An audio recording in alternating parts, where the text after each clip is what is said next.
What if there was a podcast that did it all? Sports, politics, world events. Well, that's what we've got. You're listening to C&C Talks.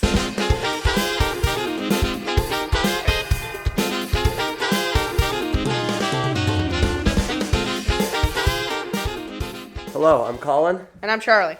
Welcome to episode 2 of the C&C Talks podcast. Just a reminder that we release every Tuesday, and we talk about politics, sports, and world events. Another reminder that we're taping this currently 12 p.m. Pacific time on Monday, May 9th, 2022, a day before we release it. So we're only up to date until then. Now let's jump right into it with our lead story about Roe V. Wade getting overturned. So I really quickly just wanted to acknowledge that we are both male, so this is from our point of view. We will get into an interview later, but we'll get to that when we get to that. Yeah, I agree, and it's really important to acknowledge that. So let's jump right in to with so this was reported last week by Politico. It's not actually official yet. Things could change.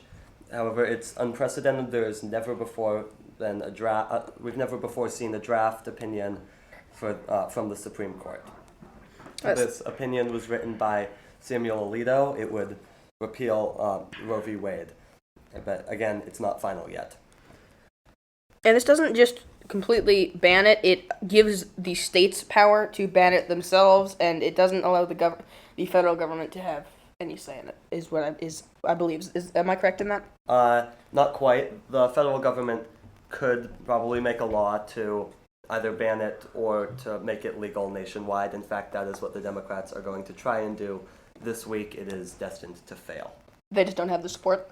They do not have the support, mostly because of the filibuster. Okay. Again, this is really the first time in U.S. history that human right was taken away, except, I guess, alcohol in the early 20th century. And that was only for a few years. Yeah, so Roe v. Wade, for the background, was decided in 1973, 2 days after President Richard Nixon's second inauguration. So it's been around for almost 50 years. So there is a lot we do know, but there are, of course, several unknowns to this. There was the leak, obviously, and what happened with that. There's also, as I said, there's several unknowns, so let's get into that. Yeah, so John Roberts, the Chief Justice, we're unclear on which side he came down on. There's a good chance that he is going to write a concurrence to Alito's draft. Now, Alito's draft has, according to the reporting, been signed on to by Clarence Thomas, Amy Coney Barrett, Neil Gorsuch, and Brett Kavanaugh, which means it would have enough votes. The Washington Post also reported this weekend that that draft, as of right now, still has enough votes to get passed. But Roberts, I would at least say, is unlikely to sign on to the Alito opinion, but there's a good chance that he would write a concurrence that would maybe be less radical. And how do those work again? Yeah, so just it's pretty much like an opinion. If he was to get enough justices to sign on to it to make up a majority, then that could, like, for example, the language in Alito's opinion, this is like, we call for Roe and Casey to be overturned. That, like, what Robert's opinion may say is that, because it's on this Mississippi case, that the Mississippi 15-week abortion ban can go through, but that it wouldn't fully overturn Roe. But again, unlikely to get enough votes right now on that Roberts opinion. Another big question that's come out of this is who leaked that draft. The Republicans are claiming that it was a liberal clerk, and they're saying that the person who leaked it should go to jail. But I want you to can we get a little bit more on that, please, Colin? Yeah, so again, it's not a crime what happened, the leak. It's not a classified document, so whoever leaked it, they maybe should get fired for breaching like some protocols, but again, jail does not seem to be a possible thing that would happen here. Well, then there's the other possibility that it was a conservative that leaked it, and I think if it was, the plan there was to get those 5 conservative votes locked in and guarantee that goes through. Yeah, that would make a lot of sense, because again, there was some worry about one of the 5 potentially jumping over to Roberts' concurrence that seems likely was written and which would mean that there would not be enough votes to fully overturn Roe. So let's get to some of the effects of what this would do if it was to go through. So 20 states have trigger laws. Now, what a trigger law is means that it's like as soon as the court actually comes out with the opinion, then the total or partial bans will take effect. Could potentially have no exceptions for rape, incest, or even life of the mother, which is just ridiculous. And Republicans have stated that they will try to get a national ban if they take back the House of Representatives, the Senate, and the White House. Yeah, there's other also potential cases that could be threatened regarding right to privacy and like things like contraception, gay sex, and gay marriage, and interracial marriage. So, I would like to introduce Sylvie, our guest today. Hi. Yep, all right.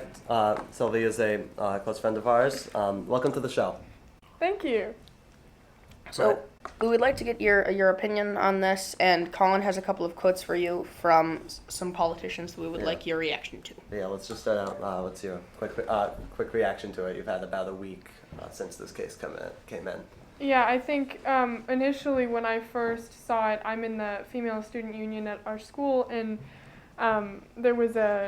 I got sent the Politico article, and I looked at it, and I had a hard time because it made me feel sick, made me feel, and I knew that Washington, because Jay Inslee, our governor, has said, we're definitely going to keep abortions legal in Washington, but that doesn't change anything for me. I don't, just because I'm not personally threatened, there are women all across the country who are threatened and who will have to drive across states to get an abortion because they don't have the resources, they're not ready to have children, they don't have, there's so many factors that could go into this.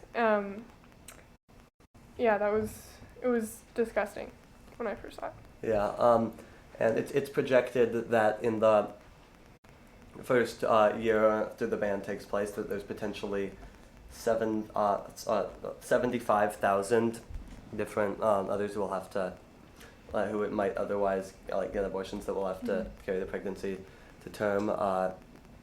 Tell us more about what the effect will be on women and young girls here who may be raped or something like that. Yeah, well, there's this quote that I unfortunately cannot credit because I do not know who said it, but I heard it recently, and it was that this ruling will not stop abortions from happening, it will stop safe abortions from happening. And so there will be measures that people are going to have to go through to get an abortion because it won't be legal in their state. So, there's this image that we have from back in the 60s and 70s of a coat hanger that is an image of an abortion, and that's that's so unsafe, and that's what first comes to mind when I think of what women and girls will have to go through to get an abortion. I think it's this ruling is insensitive, it's ignorant, there is so much information that seems so obvious to me that's not being recognized. Yeah, I want to read you a couple of quotes to get your reaction on. These are quotes from, most of these are not recent, like a decade old maybe, but by Republican lawmakers regarding rape. Rape is kind of like the weather. If it's inevitable, relax and enjoy it. Or another one, rape victims should make the best of a bad situation. Or finally, and this one may be the worst, if a woman has the right to an abortion, why shouldn't a man be free to use his superior strength to force himself on a woman? At least in the rapist's pursuit of sexual freedom doesn't, in most cases, result in anyone's death. Can we get your reaction to that? Sure. The only thing that's coming to my mind right now is someone actually said that. Like someone used their brain cells and like made sound with their tongue and their vocal cords and decided to say that. Like I'm kind of in disbelief. But then if I try to get past that, like, are these all quotes from men? I believe so. Okay, and yeah. And these are all quotes from people who, again, support overturning abortion rights, including in cases of rape and incest. Yeah, so, in case there's anyone listening who agrees with these quotes, I just have to say, rape is not a choice. Rape happens. And I'm worried about it every day. I go to school downtown. I've talked to my friends about it. They're all scared. Everyone gets catcalled. There's so many threats to women, and, you know, it's just disgusting that people will just go by to compare it to the weather. Like, rape is not natural. It doesn't just happen like that. Like, it's a choice that someone makes and is like, oh, I'm going to go over and do that. You know? Yeah. On that note, thank you, Zoe, for joining us and giving your opinions on this. They're Thanks for having greatly me. valued. Thanks for having me. We just want to remind you that these quotes do not reflect in any way the opinions of either of us. They're just quotes from people that we found on this topic. Rape is obviously a grave crime that deserves to be met with, obviously, lots of legal punishments, and there is just not enough done to crack down on it, especially since there's a lot of people in power doing it. This is obviously a big issue that our society must confront. So let's get to the Ohio Senate primary. J.D. Vance, who was backed by Donald Trump, wins the Republican primary, and Tim Ryan wins for the Democrats. Again, that's a landslide for Tim Ryan. No big surprise there. Not really a huge surprise on either side. Now let's move on to Madison Cawthorn. He is a Republican member of Congress from North Carolina. Videos emerged last week of the congressman doing some explicit things that I know where this is going. we don't want to dive too deep into, honestly. A couple of things. It seems to be as part of blackmail, which would be problematic for obvious reasons. It seemed like he would be compromised. And also, given his stance on LGBTQ rights, he would be somewhat of a hypocrite, seeing as these videos showed him engaging in gay sex. Again, I have no problem personally with somebody engaging in this type of thing. I just have a problem with him doing it while also being super anti-LGBTQ. Again, that's like one rule for him, another rule that he thinks everybody else should follow by. He says that the leaked videos were a joke. Well, then why are there several of them? Yeah, that's a very good question. It also, if you watch the videos, which I highly recommend not doing, it does not look like a joke. Also, certain members of the GOP are now turning on him because, you know, this is the deal breaker for them. That's what the GOP is very against, is anybody engaging in any type of gay thing. Yeah.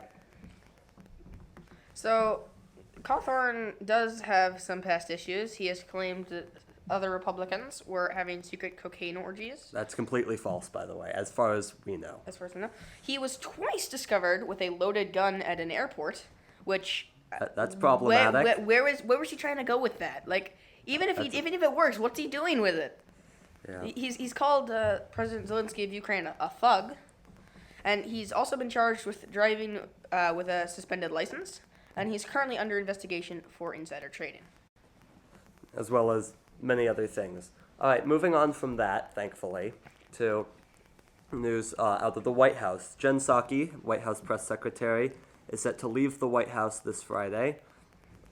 She has been press secretary since the beginning of the Biden administration. Been there about 16 months. She is reportedly joining MSNBC some point later. Again, no official announcement on that yet. This is why I used the word reportedly. Karine Jean-Pierre will take over as the White House press secretary. Joe Biden announced last week. She will be the first black woman and the first out LGBTQ person to hold the title.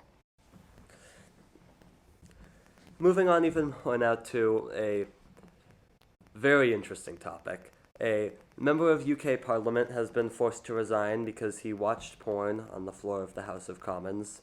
He claimed that it was an accident, that he was searching for tractors, a tractor actually called the Dominator, which I'm sorry for laughing, but it's funny.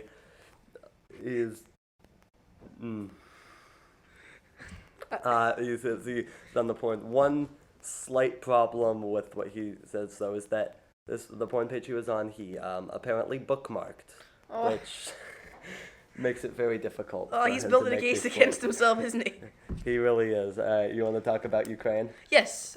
So Russia is currently on the verge of taking the city of Mariupol, and Russia it was held their World War II Victory Day yesterday, and Putin was expected to announce something about Ukraine, and as of when we tape this, we don't know if he has since done something.